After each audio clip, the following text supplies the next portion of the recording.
Voilà, cours numéro 23, la vraie autorité. Le premier verset qu'on va voir, c'est Colossiens chapitre 1, verset 18, qui nous dit que Jésus est la tête de l'Église et que l'Église, c'est le corps de Christ. Si nous sommes le corps de Christ, nous avons besoin de comprendre un truc, c'est que quelle que soit notre position dans le corps de Christ, elle nous donne autorité sur tous les ennemis de Dieu. Le diable, ses démons et toutes les choses qui viennent en ennemis de Dieu sont sous nos pieds. Pourquoi? Parce que la Bible déclare que Dieu a placé tous ses ennemis sous les pieds de Jésus. Il en a fait son marchepied. Donc ça veut dire quoi? Ça veut dire que si vous êtes rien qu'un petit bout de corne du pied de Jésus, eh bien vous êtes déjà au-dessus du diable et de ses démons et vous n'avez pas à les craindre. Pourquoi? Parce que vous avez autorité sur eux. La Bible nous déclare que Jésus a dépouillé le diable et ses démons de toute autorité. Il les a amenés en spectacle à la croix. À partir du moment où Jésus est ressuscité, il déclare « Toute autorité m'a été donnée ». Toute autorité a été donnée à qui? À Jésus. Si nous sommes le corps de Christ en tant qu'Église, alors toute autorité nous a été donnée. Pourquoi? Parce que la tête sans le corps ne peut pas fonctionner et vice-versa. Donc, si Dieu a utilisé cette image pour nous dire que nous sommes véritablement le corps de Christ et que lui est la tête, ça veut dire qu'en tant que corps de Christ, nous avons toute autorité sur le diable, sur ses démons et sur tous les ennemis que Dieu avait. Moi, le jour où j'ai compris ça, j'ai compris que je n'avais plus à avoir peur du diable et de ses démons. Et pendant des années, au début de ma conversion, j'avais peur du diable et de ses démons. J'étais toujours là, oui, mais si le diable fait ci, si le diable fait ça. Et je me suis aperçu, en vérité, que nous n'avons pas à avoir peur de ce que le diable peut faire. La Bible nous dit que la sagesse, elle est dans la crainte de Dieu, mais franchement, la crainte du diable, on n'a pas à l'avoir. Moi, ce qui me fait plus peur, et je le dis à chaque fois, ce n'est pas ce que le diable peut faire, c'est ce que moi je peux penser ou faire. Pourquoi? Parce que moi, j'ai toute liberté pour agir aujourd'hui. Pourquoi? Parce que je suis libre, Dieu ne me force à rien. Par contre, eh ben, j'ai le choix de faire ou de ne pas faire la volonté de Dieu. J'ai le choix de choisir entre la mort et la vie. J'ai le choix de faire le bien ou de faire le mal. Et autrement dit, si je dois avoir peur de quelque chose, c'est plus de moi, quelque part, et de mes positions, que du diable et de ses démons. Paul disait, le bien que je voudrais faire, j'arrive pas à le faire, et le mal que je ne veux pas faire, je le fais. Mais est-ce que c'était la faute de la tentation du diable et tout ça? Non, c'est le job du diable de nous tenter. Mais il faut savoir qu'il n'a aucune autorité sur ceux qui font partie du corps de Christ. Il a une vraie autorité sur ceux qui ne sont pas chrétiens, parce que ceux qui ne sont pas chrétiens ne font pas partie du corps de Christ, donc ils peuvent complètement être manipulés par le diable. Mais sur le corps de Christ, il n'a aucune autorité, si ce n'est celle qu'on veut bien lui donner. Et parfois, à cause de nos choix, à cause de notre façon de penser, à cause de notre façon d'agir, nous allons donner des droits au diable dans nos vies. Mais si nous ne lui donnons pas ces droits, il ne peut pas les prendre de lui-même. Amen. Donc, n'ayons pas peur du diable et apprenons à lui résister afin que, comme la Bible nous dit, il fuit loin de nous. On va lire dans Ésaïe un verset qui est très illustrant de ce que je viens de partager. Il nous est dit, car un enfant nous est né, un fils nous est donné, et la domination reposera sur son épaule. Ésaïe, chapitre 9, versets 6 et 7. Ce qui est très intéressant de noter, c'est que les épaules, ça fait partie de quoi? De la tête ou du corps? Amen. Si on vous enlève la tête, vous avez toujours vos épaules. Hein. Autrement dit, la domination reposera sur ses épaules. Et il est important de noter que le mot qu'on a traduit par domination, en hébreu c'est misra, signifie aussi autorité, gouvernement. Autrement dit, on pourrait dire de ce verset qui nous parle de Jésus, hein, un fils nous est donné, c'est une annonce, une prophétie messianique, elle nous dit que Jésus a reçu sur ses épaules le gouvernement ou la domination ou l'autorité sur toute chose. Amen. Vous voyez le rapport? Très bien. Ce qui est très intéressant aujourd'hui, c'est que lorsque Jésus a parlé de bâtir son église, il n'a pas utilisé le terme synagogue, qui était l'équivalent de l'église à l'époque de Jésus. La synagogue, c'était le lieu de culte où les Juifs se rencontraient, où ils allaient, où ils rendaient un culte à Dieu, ils adoraient Dieu, ils lisaient la parole. Autrement dit, s'il avait dû utiliser un terme en hébreu pour dire église, il aurait pu utiliser le terme synagogue. Il aurait pu dire, comme beaucoup de rabbins et de sages de son époque, je vais bâtir ma synagogue, je vais bâtir mon assemblée de chrétiens, voilà comment je vais faire. Mais Jésus, au milieu d'une phrase, tout d'un coup, il va utiliser un mot grec, et ce mot grec, il va l'utiliser comme nous, on utilise des mots anglais en français. Par exemple, si je vous parle de parking, vous savez tous de quoi il s'agit. Ok? Parking, c'est quoi? C'est un stationnement. Exactement, un emplacement de stationnement. Mais en français, est-ce que vous connaissez beaucoup de gens qui sont en train de rouler en ville et qui disent « Je cherche un emplacement de stationnement, s'il vous plaît ». Non, ils vont dire « Je cherche un parking ». Ok? C'est un anglicisme. C'est-à-dire, c'est un mot d'une langue étrangère qui a été incorporé dans notre langue parce que tout le monde le comprend et tout le monde en comprend la signification exacte. Eh bien, Jésus, lorsqu'il a parlé de bâtir son église, il a fait une sorte d'anglicisme, à part que c'était avec un mot grec, et il a utilisé la phrase suivante, il a dit « Et moi je te dis, tu es Pierre, et sur le rocher de ta déclaration, comme quoi je suis le Messie, je bâtirai mon église. » Nous on a traduit par mon église, mais dans le texte original il est écrit « Je bâtirai mon ecclésia ». Alors la bonne question, c'est de savoir qu'est-ce que c'est que cette ecclésia, qu'est-ce que c'est que ce mot que tout le monde semblait comprendre à l'époque de Jésus, même les plus analphabètes des pêcheurs du lac de Tibériade savaient ce qu'était ecclésia. Et ecclésia, eh bien mes amis, c'était un mot qui était connu, qui venait de la Décapole, c'est-à-dire les 10 cités grecques qu'il y avait sur la terre d'Israël à l'époque. Et dans ces 10 cités grecques, il y avait un mode de gouvernement particulier. Je vous rappelle que c'est les Grecs qui ont inventé la démocratie. Et l'ecclésia, c'était l'assemblée qui gouvernait ces différentes cités. Autrement dit, le mot ecclésia, ça décrivait un mode de gouvernement.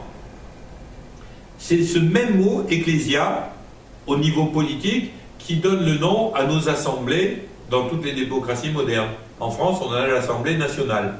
On pourrait dire c'est l'Ecclésia nationale. À l'époque de Jésus, c'était une ecclésia locale pour une ville, parce que chaque ville était indépendante. Mais aujourd'hui, c'est l'Ecclésia nationale qui fait les lois de notre pays. D'accord?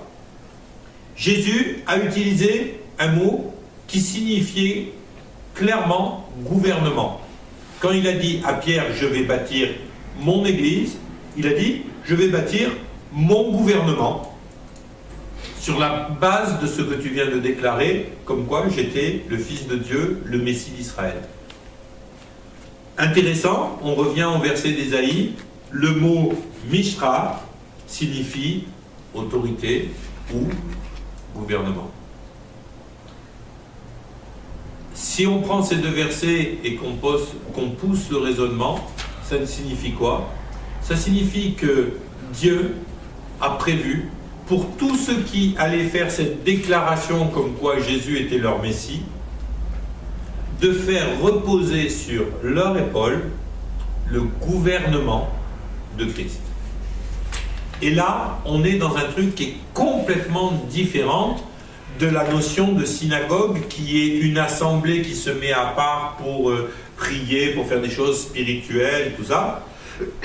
On est dans une dimension où Dieu nous dit « Je veux que vous ameniez mon gouvernement.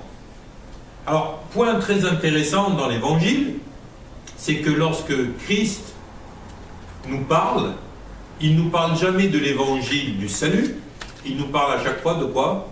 De l'Évangile du royaume. Un royaume, qu'est-ce que c'est? C'est une forme de gouvernement. La royauté, c'est bien une forme de gouvernement. Ok? Jésus nous dit, je vais amener mon royaume. C'est-à-dire, qu'est-ce qui définit mon royaume? Un gouvernement et un système de lois qui sont propres à mon royaume. Les lois de la France ne s'appliquent pas en Italie ou en Allemagne. D'accord? Un pays, par quoi il est défini? Il est défini par son type de gouvernement et il est défini par son système de loi qui est différent de tous les autres. Dans mon pays, avec mon gouvernement, j'ai établi des lois, et ces lois elles sont différentes des autres pays, mais ce que font les autres chez eux, c'est leur problème. Ce qu'on fait chez moi, c'est moi qui décide la loi à suivre. Ok? Donc, grosso modo, on continue ce raisonnement. Jésus vient et il nous dit, ok, l'autorité a été posée, le gouvernement a été posé sur mes épaules, je suis le Messie. Sur la déclaration que vous faites comme quoi je suis le Messie, vous devenez mon gouvernement pour amener mon royaume. Et moi, je suis la tête. La tête, elle porte quoi? Elle porte la couronne et elle porte le projet. C'est le président qui définit la politique que son gouvernement va mettre en application. Ou c'est le roi qui va définir la politique que son gouvernement doit mettre en application. Eh bien, Jésus a défini une politique et un système, entre guillemets, législatif qui n'a rien à voir avec le système du monde. Mais qu'est-ce qu'il dit? Il dit, c'est ça que je veux que vous bâtissiez quand vous allez bâtir mon royaume sur terre. C'est là le principe sur lequel je veux que vous bâtissiez. On a oublié ce principe. En France, on a inventé la laïcité et en 1905 la séparation de l'Église et de l'État. Mais un des gros problèmes, c'est qu'aujourd'hui l'État continue à se mêler énormément des affaires de l'Église, quoi qu'on en dise. Mais par contre, l'Église n'a plus son mot à dire dans les affaires de l'État. Là, on a ces fameuses lois qui sont passées sur le mariage gay et tout ça. Mais le problème, c'est que qu'est-ce qu'on a reproché lors de la dernière manifestation? Oui, c'est des ultra-religieux qui ont fait ces manifestations. La religion, c'est le cercle privé. On n'a pas à faire des manifestations dans la rue pour la religion. Ben moi, je vais vous dire une chose. On a aujourd'hui un système qui est complètement décadent. Et si l'Église refuse de faire, non pas de la politique politicienne, d'élection et d'électoralisme et de compagnie, mais de la politique au sens noble du terme, c'est-à-dire amener le gouvernement de Christ dans la vie de tous les jours, alors on a une Église qui n'est pas bâtie sur le schéma que Dieu voulait bâtir. La vraie autorité de l'Église, elle n'est pas une autorité purement spirituelle, éthérée, philosophique, comme ça, mais c'est une vraie autorité qui doit s'appliquer dans le quotidien de la vie des gens. Travailler socialement, enseigner. L'Église, elle a un rôle à jouer dans l'éducation, elle a un rôle à jouer dans le travail social, elle a un rôle à jouer dans l'économie des pays.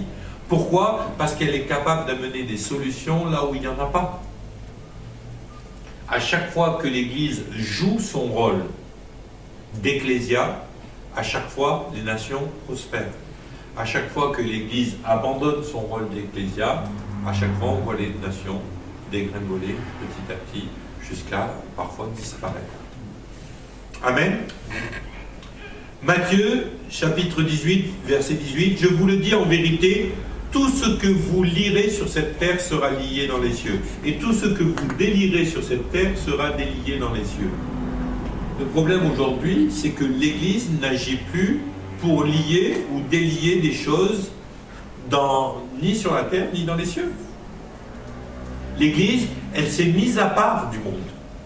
Et d'ailleurs, on reconnaît ça souvent dans la façon dont les gens parlent du monde quand ils sont chrétiens. « Oh, ça c'est le monde, Burk, c'est dégueulasse. » N'empêche que Dieu a tant aimé le monde qu'il a donné son Fils pour le monde. Donc, si toi t'aimes pas le monde, il est temps de t'y mettre. Hein. On est censé aimer le monde. On n'est pas censé le rejeter. On n'est pas censé vivre selon les principes du monde, mais on est censé l'aimer. L'autre jour, je discutais du mariage homosexuel avec quelqu'un. Il m'a dit « Ouais, mais ça veut dire que tu n'aimes pas les homosexuels ?» Non, j'aime les homosexuels. J'aime les homosexuels et c'est bien leur vie. S'ils choisissent une sexualité qui est différente de la mienne, c'est leur problème, c'est pas le mien.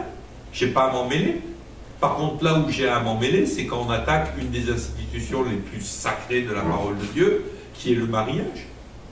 Là où j'ai besoin de réagir, c'est quand on vient me parler de permettre à des homosexuels d'adopter des enfants qui n'ont rien demandé. Il est où le droit des enfants? Vous savez que si on prend sur un point de vue purement juridique, on va être obligé de jeter la moitié de notre code civil en ce qui concerne les enfants pour autoriser le mariage homosexuel. Parce que théoriquement, dans notre constitution et dans la charte internationale des droits de l'enfant, un enfant a le droit de connaître son père et sa mère.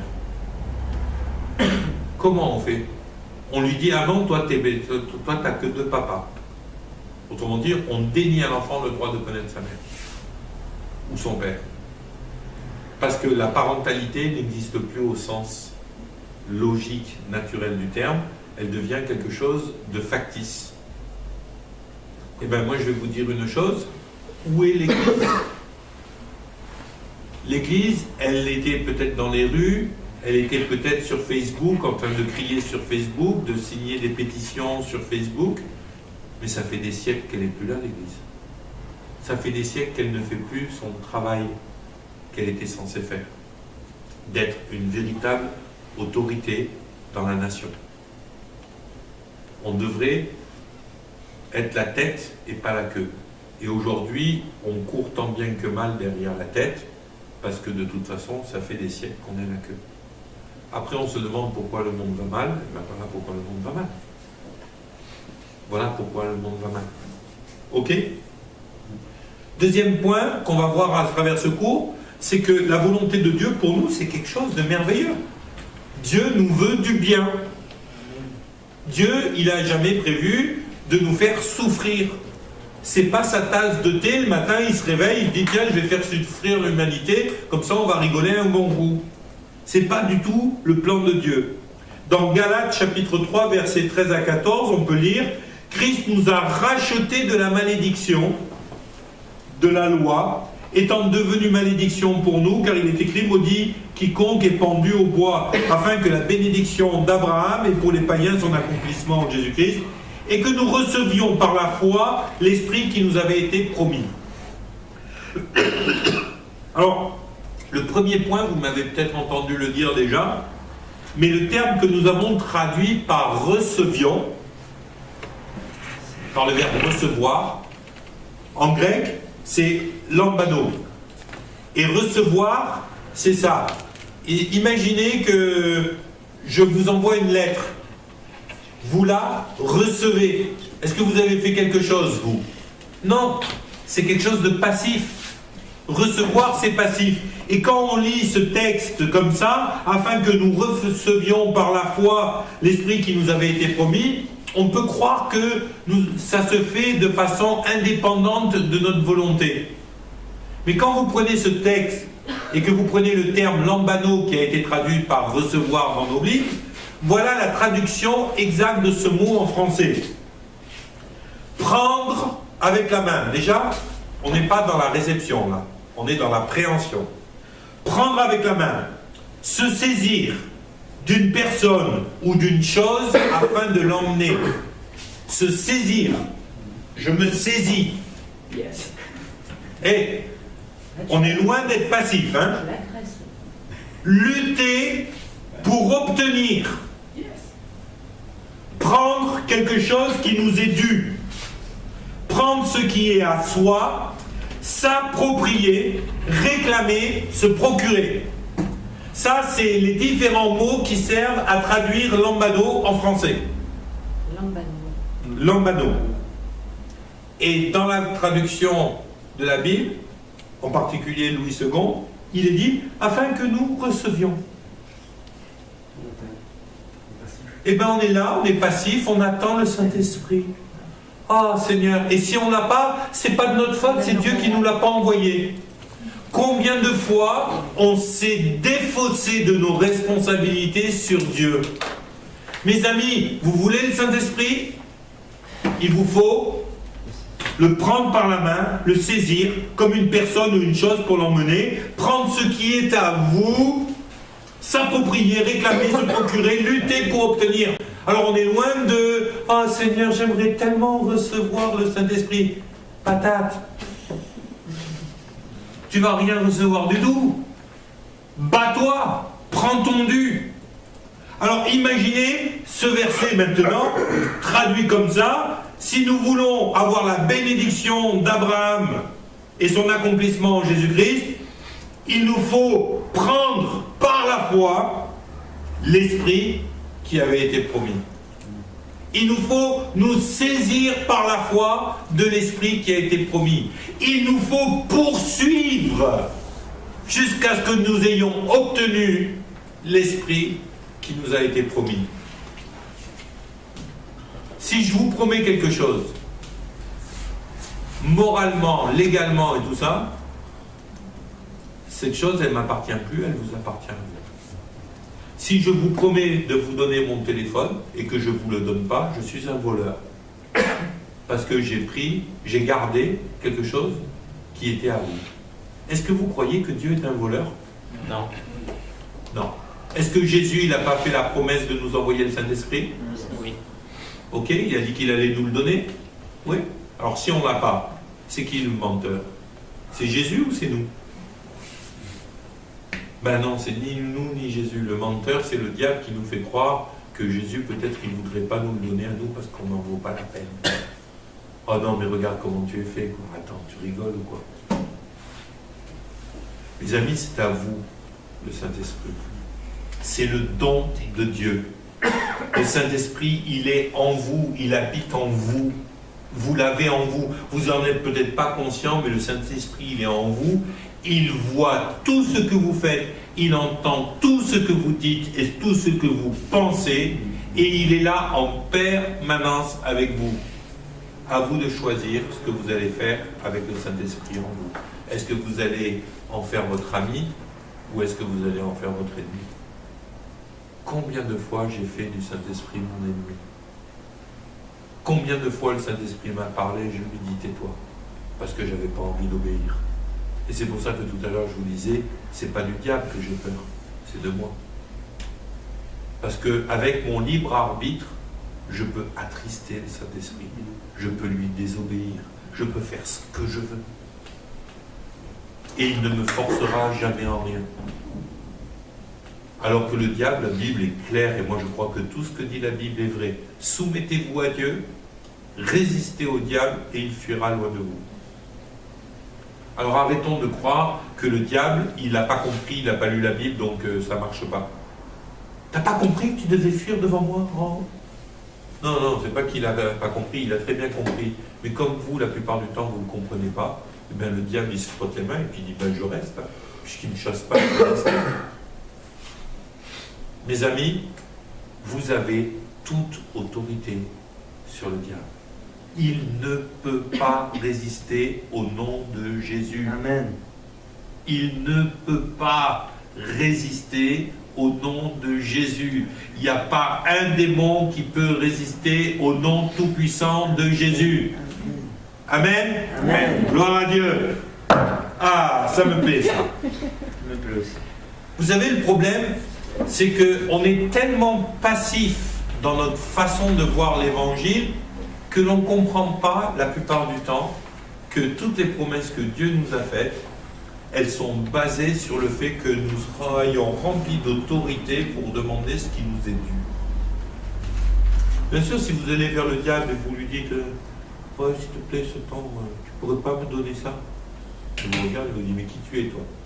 Maintenant, si vous allez vers le diable et vous lui dites « Maintenant, dans le nom de Jésus, tu lâches parce que ça m'appartient. » Eh bien, vous allez le voir fuir devant vous, à la condition, évidemment, que vous vous soumettiez à Dieu.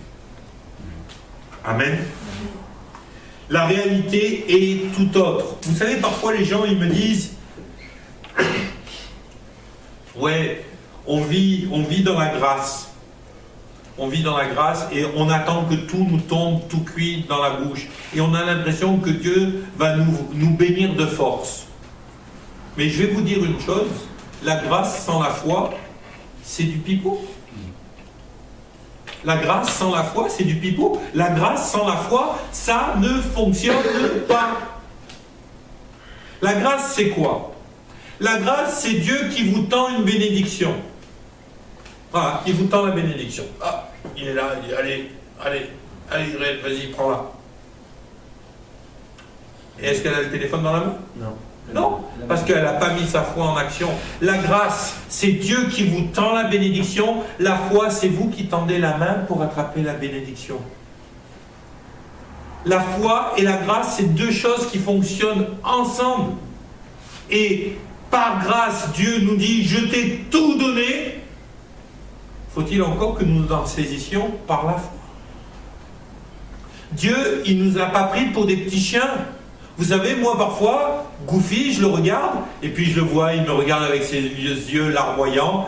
Alors, je lui envoie un os qui est dans mon assiette ou une croûte de fromage. Après, Nathan, il m'engueule, parce que Goofy grossit de trop. Et puis... Mais, vous savez, ça, vous jetez comme ça à un chien. Vous imaginez, j'arrive à table, je dis, allez Nathan, à table, je prends une louche de pâte, et puis je lui jette à la figure. Et je lui dis, oh, bah, t'es pas doué, hein, tu aurais pu la rattraper. Hein. Vous imaginez que je fasse un truc comme ça à mon fils? Non. Alors pourquoi vous croyez que Dieu le fait? Dieu, il vous tend la bénédiction, plein d'amour. Mais si vous ne mettez pas votre foi en action pour la prendre, la eh ben vous... la foi et l'amour vont ensemble. Mais tout va ensemble. Tout ça est basé sur l'amour. C'est par amour que j'ai pour Dieu que je vais mettre ma foi en action pour prendre sa bénédiction. C'est par amour qu'il a pour moi, qu'il a fait grâce de mes péchés et qu'il me tend sa bénédiction. Mais mes amis, ne vous attendez pas à être dans la bénédiction si vous vous en saisissez pas. Ça ne fonctionne pas. La foi, mes amis, est quelque chose de très intéressant. La Bible nous dit que la foi vient de la parole de Dieu, de ce que l'on entend, et ce que l'on entend vient de la parole de Dieu. Romains, chapitre 10, verset 17. Mais vous savez, la foi, elle ne marche que s'il y a des actes concrets qui l'accompagnent. C'est Jacques qui disait, montre-moi ta foi sans les œuvres, et moi je te montrerai par mes œuvres ma foi. On ne peut pas vivre en disant j'ai la foi si on n'a pas d'œuvres qui vont dans le même sens que notre foi, si on ne met pas en action notre foi. Et là, on a besoin de comprendre un truc, c'est que la vie en Christ, c'est une vraie bataille. Parce que si Dieu a décidé par la grâce de nous faire cadeau de toutes ces bénédictions, le diable est un bandit, un voleur, un tueur, un détrousseur, un menteur, et il va toujours s'opposer à ce que vous rentriez dans la bénédiction de votre Dieu. Et là, il va bien falloir comprendre une chose, c'est que les choses, elles ne se font pas toutes seules, et qu'avec la bénédiction de Dieu, il y a souvent un combat. Jésus est venu nous dire, je ne vous amène pas la paix, je vous amène l'épée. Mais il y a une preuve de bénédiction au bout, c'est la vie éternelle. Et on s'aperçoit que dans toute la Bible, c'est comme ça.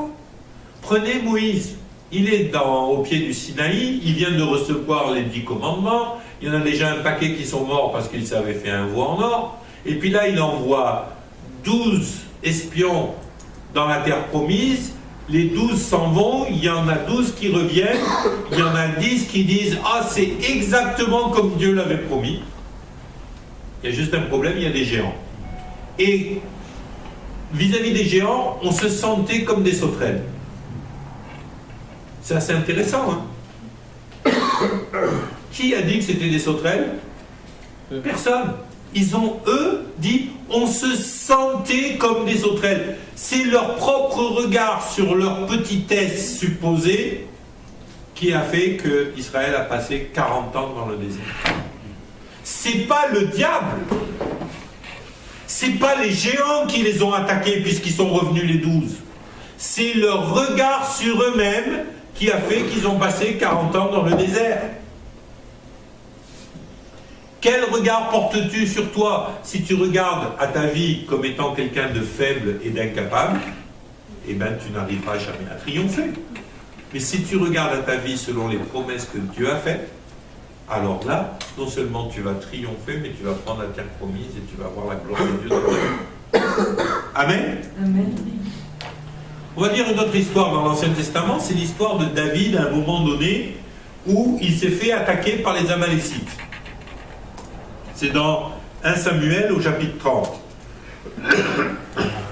Première étape, le diable a pillé tous les biens de David. Lorsque David arriva le 3e jour à Tsiklag avec ses gens, les Amalécites avaient fait une invasion dans le midi de Tsiklag et ils avaient détruit et brûlé Tsiklag, après avoir fait prisonnier les femmes de tout ce qui s'y trouvait, petits et grands. Autrement dit, David est parti faire la guerre. Quand il est revenu, il y avait une tribu d'Amalécites qui avait fait une razzia. Ils ont tout brûlé la ville de David, ils ont pris tout le bétail, tous les biens, toutes les femmes, tous les enfants, et ils les ont tous pris avec eux, ils sont partis. Qui c'est qui a jamais eu cette impression que le diable il lui avait tout volé en l'espace de quelques minutes? Moi, j'ai souvent eu cette impression. J'ai souvent eu l'impression que le diable il m'avait volé la bénédiction de Dieu. Combien de fois je me suis retrouvé dans des situations où je me disais mais c'est pas possible quoi. D'un côté je suis béni, puis d'un autre côté le diable il me prend tout ce que j'ai eu. La Bible nous dit que la bénédiction de Dieu ne sera suivie d'aucun chagrin. Amen. D'aucun chagrin. Donc si quelqu'un vient me voler la bénédiction de Dieu, et que la Bible nous dit qu'elle sera suivie d'aucun chagrin, c'est que cette personne qui m'a volé la bénédiction a fait une œuvre illégale selon le royaume de Dieu. Vous êtes d'accord? Première réaction, quand cela arrive, c'est la réaction qu'on va voir avec David. Il est dit, alors David et le peuple qui était avec lui élevèrent la voix et pleurèrent jusqu'à ce qu'il n'ait plus la force de pleurer. David, il s'est fait une crise de pitaigu, comme on dit dans le sud. Il était là, oh, je suis malheureux, on m'a volé ma femme, on m'a volé mes enfants, on m'a volé mes poules, on m'a volé mes moutons, on m'a volé mon chameau, même s'il puait, je l'ai... Vous imaginez le truc, voilà. Ils étaient en train de larmoyer jusqu'à ce qu'il n'ait plus de larmes. Vous savez, c'est quoi le résultat de cette première réaction? David fut dans une grande angoisse, car le peuple parlait de le lapider. Alors non seulement on lui a tout piqué le pauvre, mais en plus maintenant c'est tout sur sa faute, et puis le peuple parle de le lapider.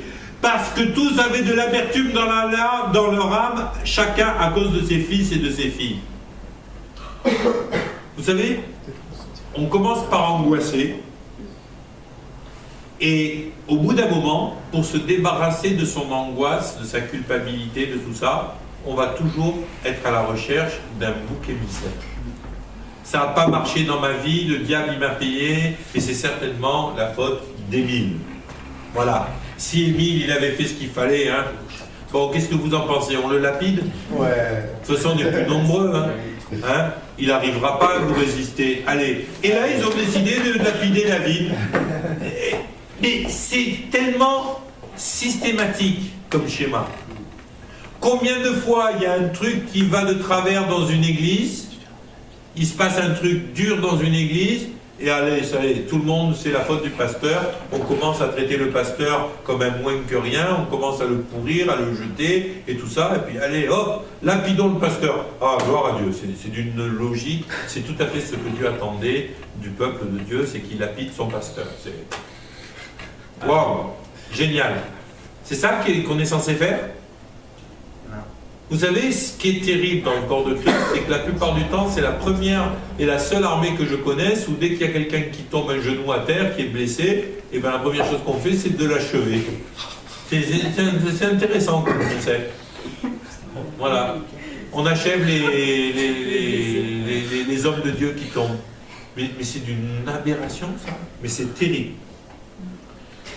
Ensuite, il y a un sursaut d'intelligence qui arrive, mais David reprit courage en s'appuyant sur l'Éternel. Mes amis, quel que soit ce que le diable vous a fait, quelle que soit l'angoisse que ça peut susciter chez vous, vous avez soit le choix de vous lamenter, soit le choix de vous appuyer sur l'Éternel. Hier, j'ai oublié ma sacoche avec la caisse de l'église, la caisse de Vled, mon Macintosh, ma tablette dans le bus. Les premières secondes, j'étais dans une angoisse de fou. J'ai dit, c'est pas possible, c'est pas possible. Tout l'argent de l'église était dedans, le chéquier de l'église était dedans, le chéquier de Vled était dedans, le cash de Vled était dedans, mon ordinateur avec tout mon travail, les 2 prochains livres qui sont finis d'écrire, qui sont dedans. Je perds tout. Ma première truc, je peux vous garantir que j'étais angoissé. J'ai paniqué. À un moment donné, j'ai paniqué. J'ai dit, oh, c'est pas possible, c'est pas possible. Et au bout d'une minute, je me suis mis à prier. Je continuais à angoisser. Je me suis mis à prier. Et tout d'un coup, j'ai eu comme une sorte de flash. J'ai couru jusqu'à l'arrêt de bus. J'ai vu un bus numéro 1. Je suis monté dedans. J'ai demandé à la femme, est-ce que vous avez la possibilité de contacter le chauffeur d'un autre bus? Elle dit non, je ne peux pas le faire en direct. Et là, il y avait un contrôleur dans le truc. Il dit, qu'est-ce qui vous arrive, monsieur? Je dis, j'ai oublié une sacoche avec des chéquiers, avec les papiers de l'association, avec mon ordinateur, ma tablette, j'ai tout dedans. Et j'ai toute la vie de l'association là-dedans. Et c'est vraiment terrible. Il me dit, dans quel bus vous étiez? J'étais dans le bus. Il était comment le chauffeur? Je dis, c'était une jeune femme qui devait avoir 30 ans. Il a dit, ah, ça c'est Gaël ou Colette, je ne sais pas. Il a pris son téléphone portable. Il avait le numéro de la fille personnelle dans son téléphone portable. Il a appelé le téléphone, elle s'est tournée, elle a vu, c'était déjà 10 minutes après, hein, elle était déjà au pont du Las.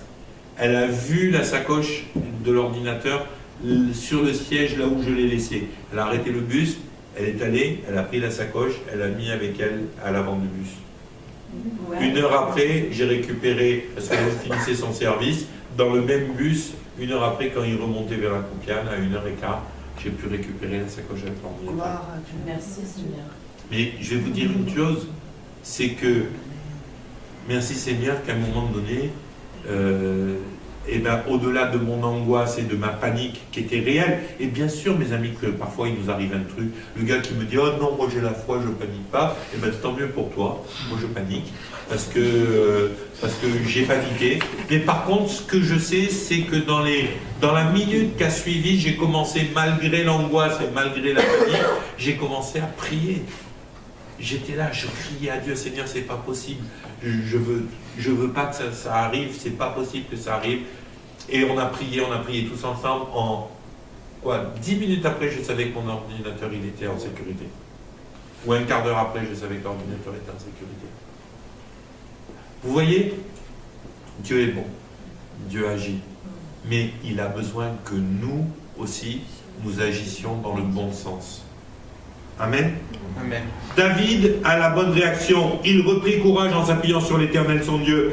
Et David consulta l'Éternel en disant est-ce que je poursuivrai cette troupe? Est-ce que je l'atteindrai? Et l'Éternel répondit poursuis car tu atteindras et tu délivreras. Et si l'on avait commencé plutôt par là? Et souvent je vais vous dire une chose, notre problème n'est pas que l'on n'aime pas Dieu ou que l'on ne fait pas confiance à Dieu, mais dans un moment de panique, on commence par se lamenter. On commence par crier, c'est injuste, c'est ci, c'est là, plutôt que de commencer par prier.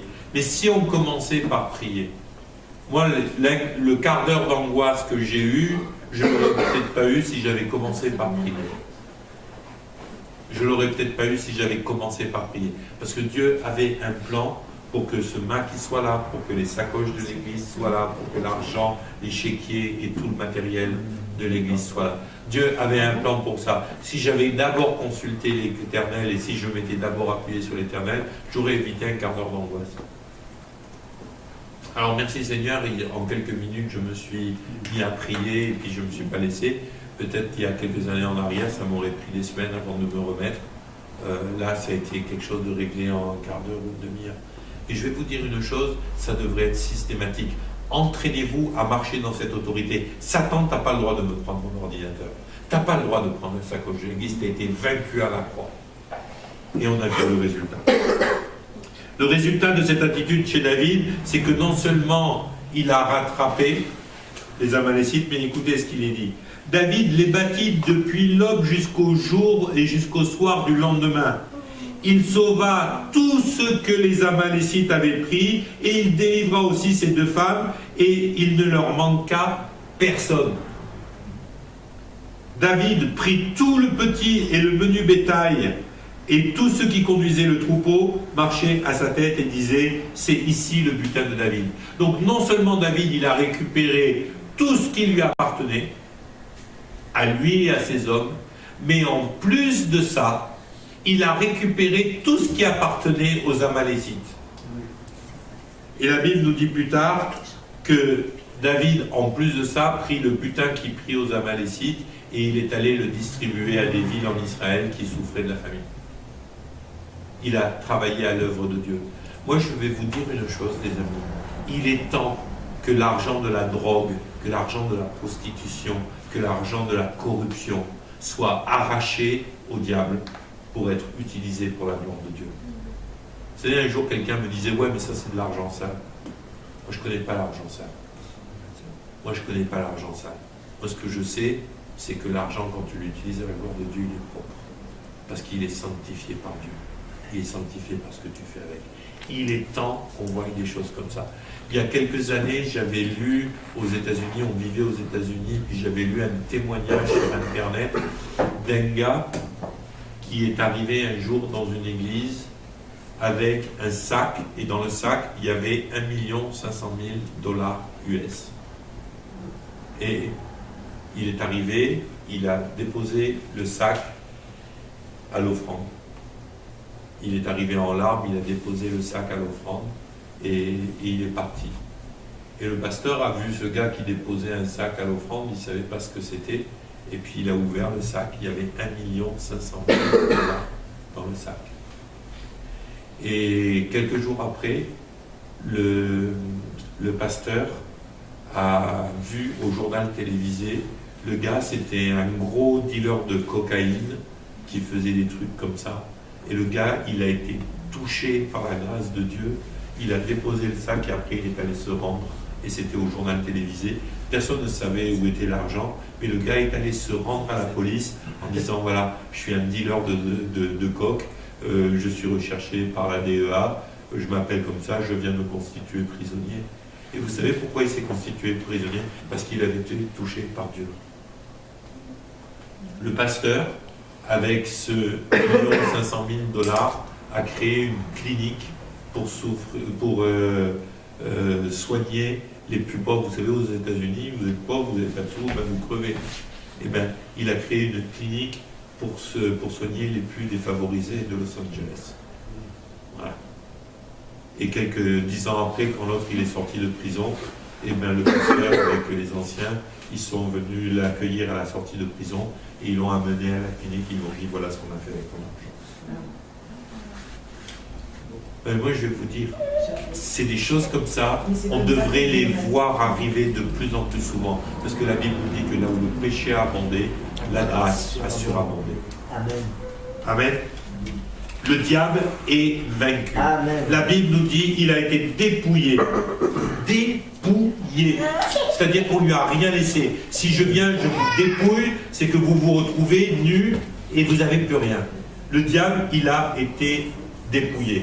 Et là, il est important d'apprendre à libérer cette véritable autorité.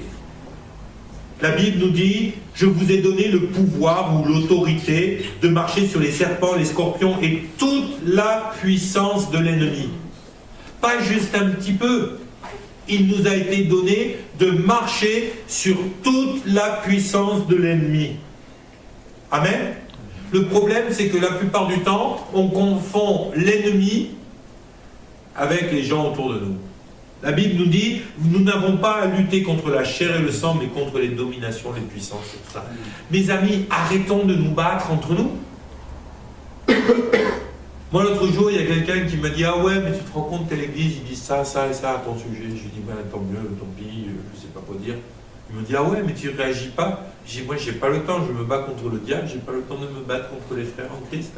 Même si eux, ils sont pas contents, même si eux, ils disent des bêtises, mais s'ils ont le temps de faire ça, qu'ils fassent ce qu'ils veulent. » Vous savez, quand quelqu'un fait de la médisance ou dit du mal de vous, c'est pas votre problème, c'est le sien. Moi, les gens, ils viennent, ils disent du mal à mon sujet. Ils disent du mal à mon sujet, c'est pas mon problème, c'est le leur. Les gens, ils veulent marcher à l'inverse de ce que dit la Bible. Eh ben, vas-y. Hein. Tu t'attaques à quelqu'un qui est un serviteur de Dieu pour dire des bêtises et de la médisance à son sujet, c'est toi qui as un problème, c'est pas moi. C'est pas moi, pourquoi moi j'aurais un problème? Amen.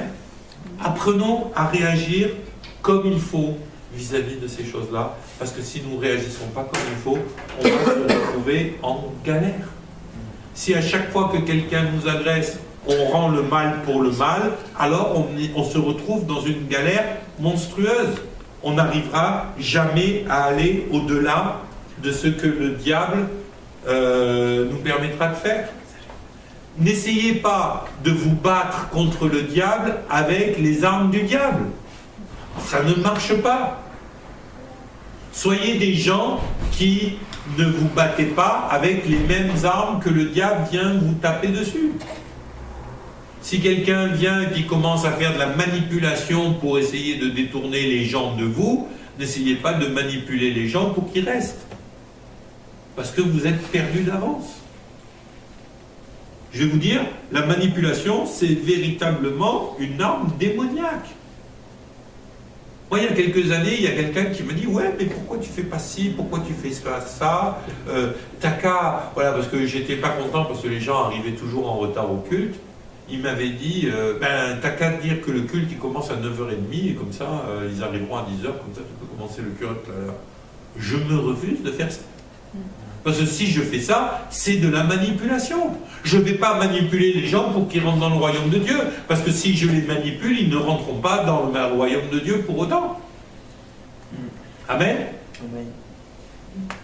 Dieu ne nous a pas manipulés. Lorsqu'il nous a mis dans le jardin d'Éden, nous avions une liberté totale, y compris la liberté de lui désobéir.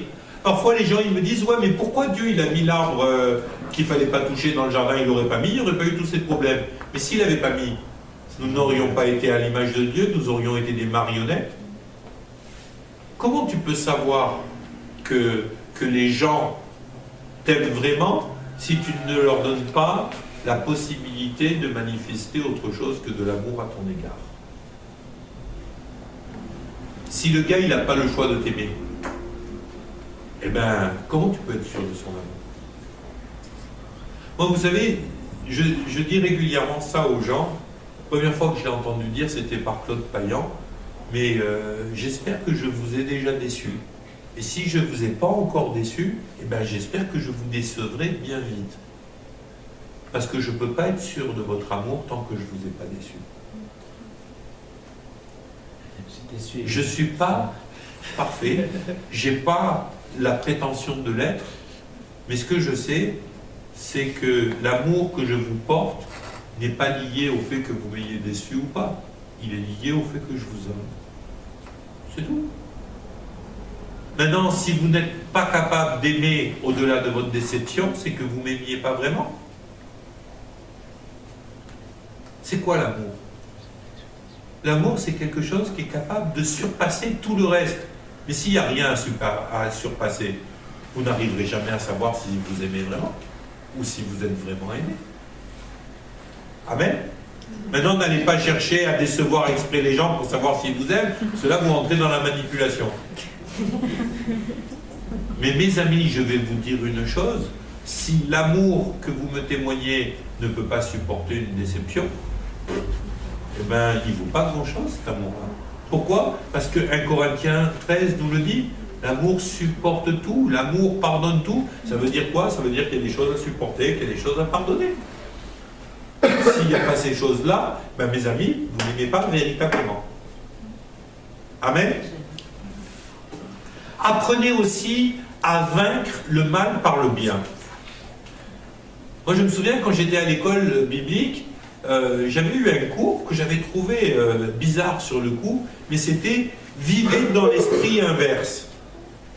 Vous avez quelqu'un qui est toujours grincheux envers vous, allez, faites-lui plein de sourires.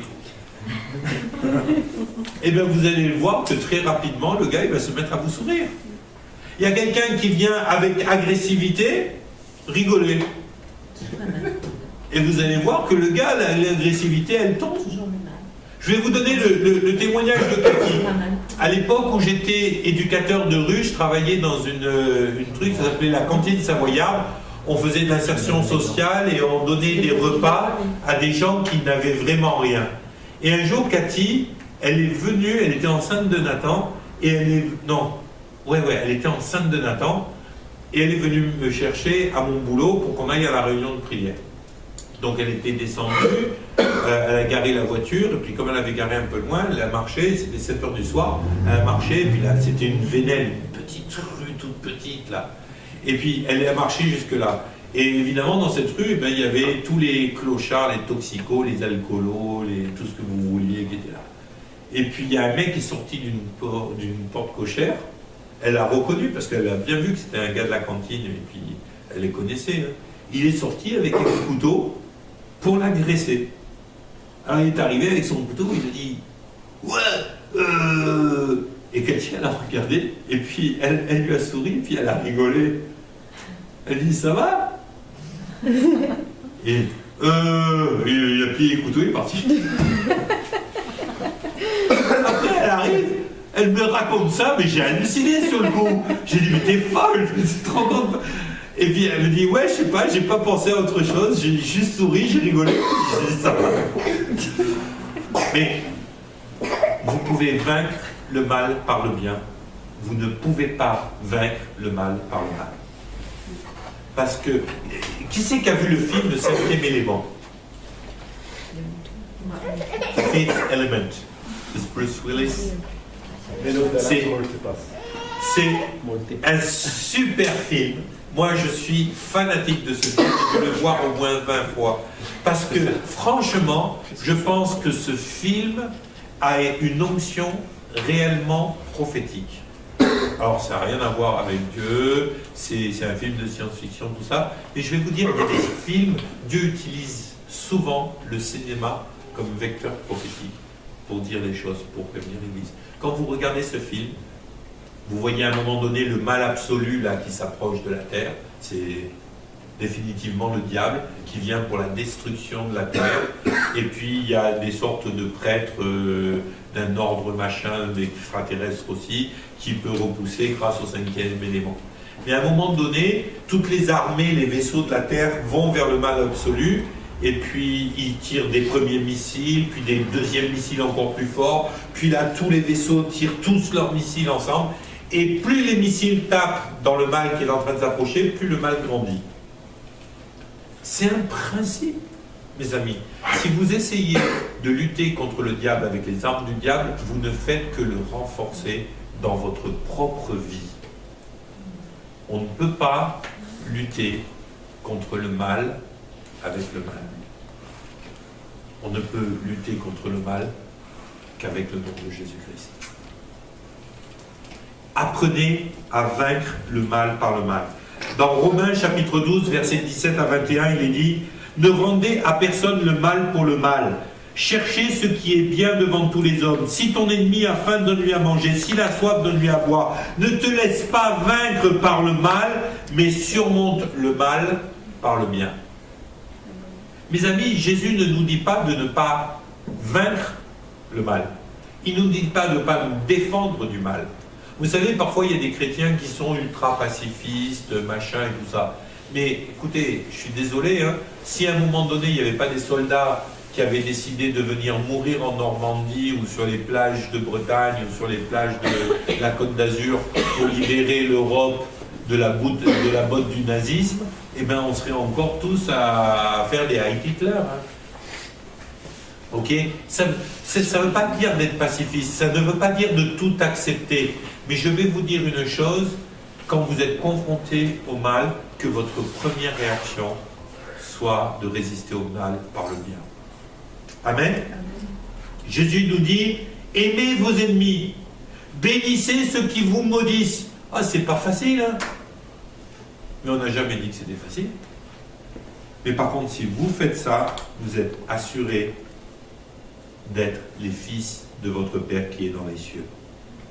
Matthieu chapitre 5, verset 44. Si quelqu'un te frappe sur la joue droite, présente-lui aussi l'autre. Mes amis, ça ne veut pas dire qu'on est des pacifistes et qu'on va se laisser faire. Mais ça veut dire que notre première réaction ne peut en aucun cas être basée sur le mal. Si on réagit plutôt qu'agir, c'est pas bon. Maintenant, ça ne veut pas dire que si quelqu'un vient vous agresser, vous vous laissez taper parce que vous êtes chrétien. C'est pas ça que ça signifie. Mais ça signifie que souvent, votre propre violence va emmagasiner, nourrir, engendrer encore plus de violence de l'autre côté. Il y a des tas de conflits qui peuvent être évités simplement par le fait d'accepter de ne pas avoir raison ou qu'on ne reconnaisse pas que vous ayez raison. Avant de rentrer dans un conflit, posez-vous la question si le résultat du conflit vaut la peine de tout ce que vous risquez de perdre à cause du conflit. Ok?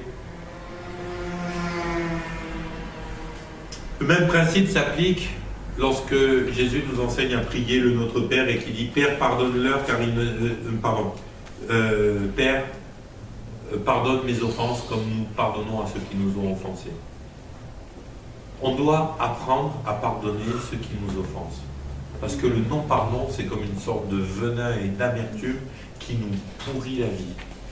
Si on pardonne facilement, mes amis, on se sent mieux. Vous savez que même les médecins, et là on ne parle pas de médecins chrétiens, même les médecins disent que les gens qui ont de l'amertume, c'est-à-dire du non-pardon dans leur vie, guérissent moins bien et déclarent plus de cancers et de maladies graves que les gens qui pardonnent facilement. L'amertume, c'est un vrai poison qui nous atteint dans notre âme, mais qui nous atteint aussi dans notre corps, parce que quand notre âme est malade, notre corps ne se porte pas bien. Soyez des gens qui pardonnent facilement. Moi, j'avoue que Dieu m'a donné une grâce, c'est que je pardonne facilement. Et je suis vraiment reconnaissant à Dieu parce que c'est une grâce que Dieu me fait, quoi. Moi, je suis quelqu'un, tu fais un truc, tu viens, tu me dis, ah, je te demande pardon, ça y est, je t'ai pardonné, je t'embrasse, et puis on repart. Parfois, ma femme, elle me dit, ouais, c'est même un peu trop, toi, parce que après, les gens, ils te marchent sur la tête, tu continues à pardonner, à pardonner, à pardonner, à pardonner. Mais je vais vous dire une chose, je me sens bien mieux comme ça. Je me sens bien mieux comme ça. J'ai pas envie. Et vous savez, dans ma maison, il y a un truc qui est plus grave que tout, c'est de se faire la gueule. C'est interdit chez moi. Tu as le droit de faire ce que tu veux, mais tu ne fais pas la gueule. Parce que c'est inacceptable de se faire la gueule. La Bible nous dit, ne te couche pas sur ta colère. Quand tu fais la gueule 3 jours, pendant 3 jours, tu t'es couché sur ta colère. C'est inacceptable. Tu as un problème, tu le règles. Et puis, écoute, c'est bon, une fois qu'il est réglé, c'est terminé. On se pardonne et puis on n'en parle plus. Mais par contre, si tu commences à... Moi, je connais des gens, ils vous ressortent les casseroles d'il y a 10 ans, quoi. Putain, t'en es encore là? Waouh! Mais c'est pas pour autant que tu ne... Ah non?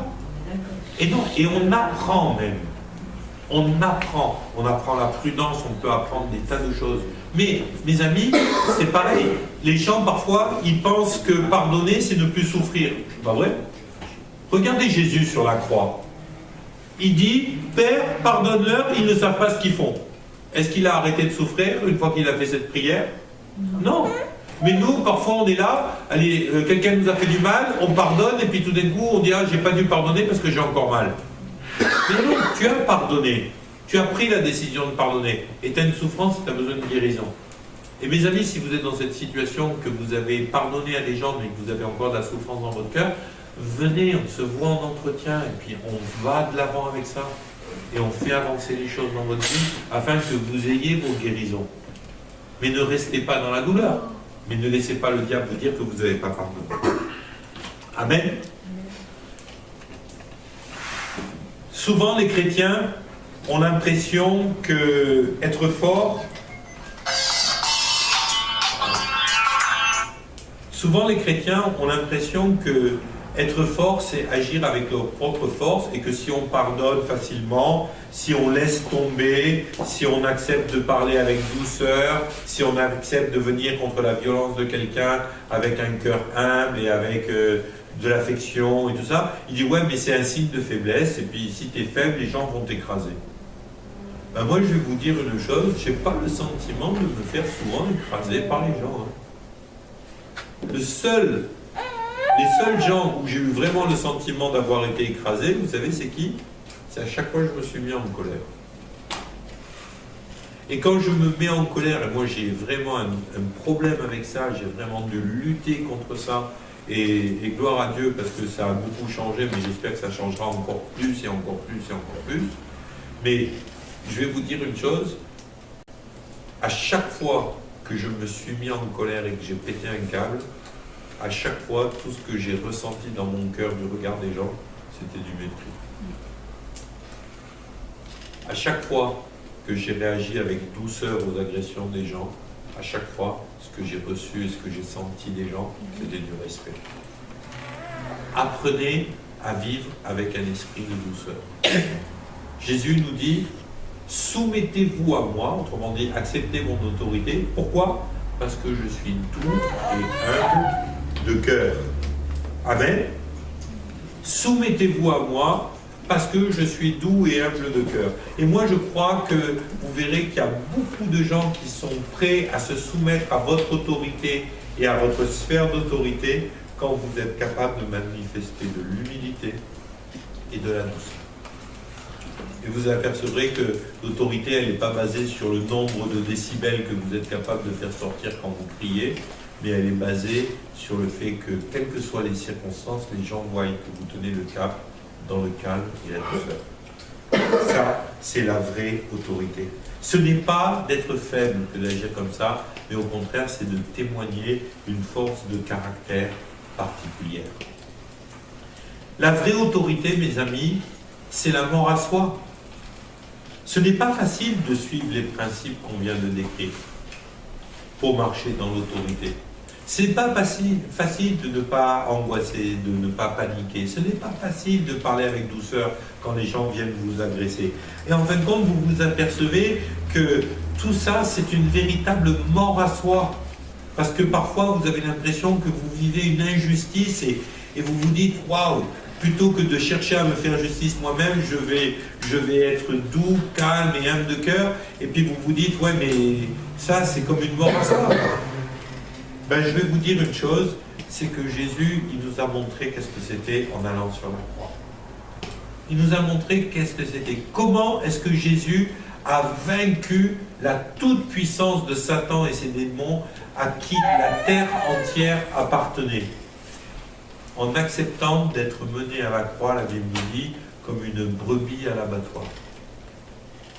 Il a accepté avec douceur. Et souvenez-vous ce qui s'est passé dans le jardin de Gethsémane quand Pierre a tiré son épée pour couper l'oreille du serviteur. Il s'est passé quelque chose d'incroyable. Jésus, non seulement guérit le serviteur, mais en plus il dit à Pierre, ne crois-tu pas que je pourrais appeler des légions d'anges pour venir à mon secours? Mais j'ai choisi de donner ma vie. Celui qui vivra par l'épée périra par l'épée. J'ai choisi de donner ma vie. J'ai choisi d'abandonner ma vie afin que vous l'ayez tous. Et c'est ce qu'il dit dans Jean chapitre 12, verset 25. Celui qui perdra sa vie la retrouvera. Celui qui voudra sauver sa vie, autrement dit celui qui cherchera à établir lui-même sa propre autorité, et bien celui qui cherchera à sauver sa vie la perdra. Vous savez, les chrétiens sont souvent tièdes. Ils aimeraient bien vivre les merveilles que Dieu leur promet, mais sans avoir à en payer le prix. Moi, je peux vous garantir que si nous devons vivre dans l'autorité de Christ, nous avons besoin de vivre dans notre nouvelle nature. Et si nous vivons dans notre nouvelle nature, cela signifie impérativement que nous acceptions de mourir à nous-mêmes et de nous revêtir de cette nouvelle nature. Paul disait, ce n'est plus moi qui vis, c'est Christ qui vit en moi.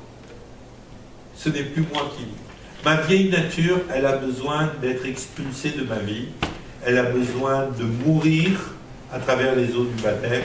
Et moi, j'ai besoin qu'avec ma nouvelle nature, je puisse marcher selon les principes de Dieu. Amen. Donc, si nous voulons marcher dans la vraie autorité, eh ben, on a besoin d'apprendre à marcher dans la puissance de Christ et pas dans notre propre puissance. Alors, il est bon aujourd'hui de passer à l'attaque du diable. Ça veut dire quoi? Eh bien, ça veut dire peut-être d'être gentil avec ceux qui sont méchants avec nous. Vous savez, le gars qui est là, on parlait de ça dans le bus avec Nathan l'autre jour, vous savez, les gens, ils sont là parfois dans les administrations, les chauffeurs de bus ou tout ça, puis ils sont pas très agréables, ils sont pas très... Vous savez, c'est pas facile de travailler avec le public, hein. Et là, je vais vous dire, vous arrivez n'importe quelle administration, vous arrivez dans n'importe quelle caisse du supermarché, vous arrivez dans n'importe quel endroit et vous êtes gentil et poli. Et bien je vais vous dire, même si le gars il était complètement ronchon quand vous êtes arrivé, il va vous répondre avec le sourire. Mais si vous arrivez en tirant une gueule de 3 pieds et vous êtes la 30e personne qui tire une gueule de 3 pieds et qui souffle dans les bronches, ben le gars derrière son digiaphone, il vous regarde et puis cause toujours. Hein. Donc vous voyez, c'est ça. C'est vrai que parfois vous allez, moi je vais vous dire, la plupart du temps, vous allez à l'URSSAF, ils vous tapent sur les nerfs, les gens à l'URSSAF. Hein. Parce que c'est les administrations complètement bureaucratiques. Et vous avez l'impression que les gens, ils sont inhumains. Mais moi, à chaque fois que je vais à l'URSSAF, je prie avant d'y aller parce que je sais que c'est une administration qui est très difficile. C'est très complexe, c'est très difficile. Il y a des tas d'erreurs, il y a des tas de trucs. Le moindre retard, vous avez des pénalités, vous ne savez même pas pourquoi. Parfois, eux font l'erreur, vous payez la pénalité, mais c'est eux qui ont fait l'erreur au départ. Mais je vais vous dire, à chaque fois que je vais à l'URSSAF, j'ai 10 minutes à pied hein, pour le bureau de l'URSSAF, ici. Pendant 10 minutes, je prie, et dès que j'arrive, je suis plein de l'Esprit de Dieu, je suis plein de joie, je suis plein de paix, et j'arrive, et la fille, je lui fais un grand sourire, j'ai pris mon ticket, je râle pas parce qu'il y a beaucoup de monde, je prends mon ticket, et quand j'arrive, même si ça fait 20 minutes, une demi-heure, 3 quarts d'heure que j'attends, j'arrive, et je lui dis « Bonjour madame » avec un grand sourire, et je lui demande « Vous allez bien aujourd'hui ?» Et la plupart du temps, elle me regarde comme ça, puis elle me dit « Oui, merci, oui, je vais bien, merci, et vous ?»« Ah oui, ça va bien, j'aurais besoin d'aide, excusez-moi de vous déranger, est-ce que vous pourriez... » Eh bien, je vais vous dire, quand vous agissez comme ça avec les gens, vous leur lancez de l'amour, l'amour, il va rebondir sur leur vie, et puis il va revenir vers vous. Eux, ils se sentent bien, vous vous sentez bien, et Dieu est honoré. Si vous parlez mal à la caissière du supermarché, eh bien Dieu, il est bafoué, et vous êtes des chrétiens de piètre qualité. Refusez de dire du mal de ceux qui en dit sur vous. Moi, je sais qu'en ce moment, il y a une sorte de levée de bouclier. Pourtant, je ne sais pas pourquoi, je ne sais pas ce qui se passe, mais il y a, voilà, il semble qu'on gêne beaucoup de gens à la clé sur la porte.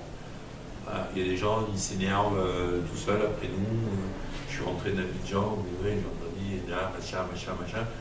Aujourd'hui, il y a quelqu'un qui m'a dit, ouais, on dit ça. Je m'en fous. Je m'en fous. Ils disent du mal. Je dis, c'est pas grave.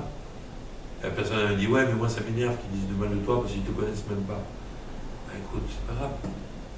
Peut-être un jour on se rencontrera et puis on se connaîtra un peu mieux. Et puis à ce moment-là, ils verront que ça ne sert à rien de dire du mal sur moi. Mais en attendant, c'est pas mon problème, c'est le leur. Apprenez à ne pas dire du mal sur les gens qui disent du bien de vous. Qui disent du mal de vous. Si vous voyez quelqu'un qui est égoïste, quelqu'un qui est pingre, quelqu'un qui est radin, quelqu'un qui ne donne pas, allez, faites-lui une offrande. Vous vivez dans l'esprit inverse. Si vous voyez quelqu'un qui est difficile à supporter, eh bien vous allez le voir, vous l'invitez à manger. Ça ne veut pas dire que tous les gens que j'ai invités à manger autour de cette c'est pas ça que ça veut dire. Mais ce que je veux dire, c'est faites-le. Moi, je vais vous dire, il y a quelques années, je ne sais pas si je vous avais raconté ce témoignage, mais c'était avant de partir à Madagascar. L'année avant de partir à Madagascar, il y avait un frère qui venait de loin. Il habitait du côté de Aix, et il venait tous les dimanches à l'église. Et ce gars-là, bon, sa femme était partie, il avait perdu sa maison, il avait presque tout perdu, ses enfants ne lui parlaient plus, c'était la catastrophe. Et puis, il était là, et il souffrait énormément de solitude, et puis il était très pénible. C'était quelqu'un de particulièrement pénible. Et un jour, je m'étais dit, j'étais pasteur adjoint, et je m'étais dit, le gars, je ne vais pas le laisser. D'habitude, il mangeait à McDo, et puis il reprenait sa voiture, sa vieille voiture pourrie, là, qui repartait à Aix-en-Provence. Et puis, un jour, je lui dis, on arrive au culte, je le vois là, puis je lui dis, écoute, après le culte, avec ma femme, on voulait t'inviter à manger. Et là, on l'a invité à manger. Et puis, ce qu'on savait déjà, s'est avéré être une grande réalité. En pire. Il était encore plus pénible que pénible. Le mec, à l'apéro, il vous refaisait toute la louange. Aux entrées, il vous refaisait le message qu'il avait entendu prêcher, même si c'est vous qui l'aviez prêché. Au plat principal, il vous faisait sa propre étude biblique et prédication. Au dessert, il voulait faire de l'intercession. Au café, il remettait le couvercle. Il n'était jamais parti avant 4h30 dans la maison. Et moi j'étais là, je disais, Seigneur, c'est pas possible. Le dimanche d'après, je l'ai vu et j'ai essayé de l'éviter. Parce que je sentais bien ce que le Saint-Esprit était en train de me dire. Le Saint-Esprit m'a dit, rien de pétard, j'ai tout fait pour l'éviter. Et puis à la fin du culte, il est venu, il me dit, oh Michael, c'était vraiment super dimanche dernier, j'ai passé vraiment une superbe journée avec vous et tout. Je dis, ouais, c'est bien, tu vas manger avec qui là? Il me dit, oh non, je vais rentrer, tu sais. Ben écoute, viens manger à la maison. Ça a duré des mois. À un moment donné, j'ai fait un appel avec tous les responsables de l'église qui étaient là, et je leur ai dit, s'il vous plaît, est-ce qu'il y a quelqu'un qui peut l'inviter? Parce que c'est pas juste qu'il soit tout seul, ce gars, et qu'on l'abandonne à la fin du culte. C'est bien beau, allez, on a fait un culte, on a fait un cœur ensemble. Moi, je supporte pas, le gars, il repart tout seul, il y a un truc qui va pas. Mais il n'y a personne qui voulait l'inviter. Tu parles, il le connaissait. Pendant des mois, il est venu tous les dimanches manger à la maison. Et puis, à la fin de ces quelques mois où on est venu tous les dimanches, ma femme et moi, on a commencé à beaucoup voyager, on a fait une tournée, donc là, on ne l'a pas vu pendant 2-3 mois parce qu'on faisait vraiment une tournée. Et ensuite est venu le départ pour Madagascar. Et on est parti vraiment par la foi à Madagascar. Il faut savoir qu'une semaine avant, on avait nos billets d'avion, mais on n'avait pas un sou pour partir. Et on partait avec 3 bébés quand même. 7 ans, 5 ans et 3 ans. Non. 2 ans. 2 ans. 2 ans, 5 ans et 7 ans. Voilà, c'est ça. Océane avait 2 ans. On n'avait pas un rond. Et ça, c'était une semaine avant de partir. Et j'étais sur le point de partir un dimanche. On n'avait déjà plus d'appartement. Je crois que c'était le dernier dimanche. On n'avait plus d'appartement. Et puis, à la fin du culte, c'était le dernier culte qu'on faisait là. À la fin du culte, je le vois arriver. Alors bon, moi je ne pouvais pas l'inviter, j'étais tranquille, donc je me sentais soulagé quelque part. Et puis je le vois arriver, il arrive vers moi et puis il me dit Michael, je voudrais qu'on aille manger ensemble. J'ai dit, tu sais, on a vendu, on n'a plus d'appartement, tout ça. Il dit non, je voudrais t'inviter avec ta femme, tes enfants à McDo. Là je suis un peu pressé, je vais repartir vite. Je dis bon, d'accord, allons-y, mais je te préviens, j'ai plus de voiture, donc on a aussi vendu la voiture. Donc il dit non, mais j'ai une nouvelle voiture. Et là, on voit une belle bagnole, on a une belle bagnole, on est parti manger à McDo. Vous savez ce qu'il m'a dit à McDo? D'abord, il a pris un chèque qu'il avait dans la poche, il me l'a donné. Un chèque de 4500 balles. Il m'a donné ces 4500 balles, il m'a dit c'est ma dîme parce que ça y est, la maison a été vendue. Donc sur ma part, une fois que tout a été remboursé, tous les crédits, machin, tout ça, il me restait 45 000 francs.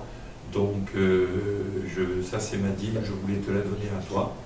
Puis tu as vu, je me suis fait plaisir, je me suis acheté une voiture parce que la mienne c'était une épave et tout, je ne peux pas rouler comme ça. Comme je viens à l'église tous les dimanches depuis Aix, ça me fait peur, donc je ne voulais pas. Je dis ok, c'est super, merci, écoute, gloire à Dieu, hein, 4500 balles.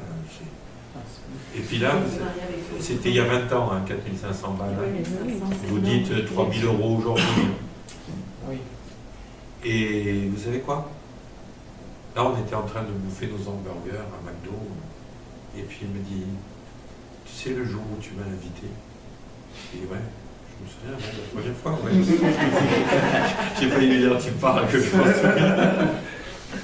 Il me dit, j'étais tellement malheureux en sortant de l'église, avec ma femme qui m'avait quitté et tout ça, j'avais décidé de me foutre en l'air. Et puis en fin de compte, à la place de me foutre en l'air, je me suis retrouvé à manger chez toi, et puis à passer l'après-midi à parler de Dieu avec toi. Puis ça m'a fait tellement de bien, je me suis dit non, ça vaut pas le coup. Et de dimanche en dimanche, tu m'as réconcilié avec la vie, tu m'as réconcilié avec Dieu. Et puis voilà, donc c'est pour ça que je voulais te donner ma vie. Vous voyez, vivre dans l'esprit inverse. Bien sûr qu'il y a des gens qui sont bénis. Bien sûr qu'il y a des gens qui sont méchants. Mais si vous apprenez à vivre dans l'esprit inverse, vous êtes en possibilité de changer la vie des gens. Amen. Alors, soyez forts et pleins de cette autorité divine. Que le Seigneur vous bénisse. Merci à toi.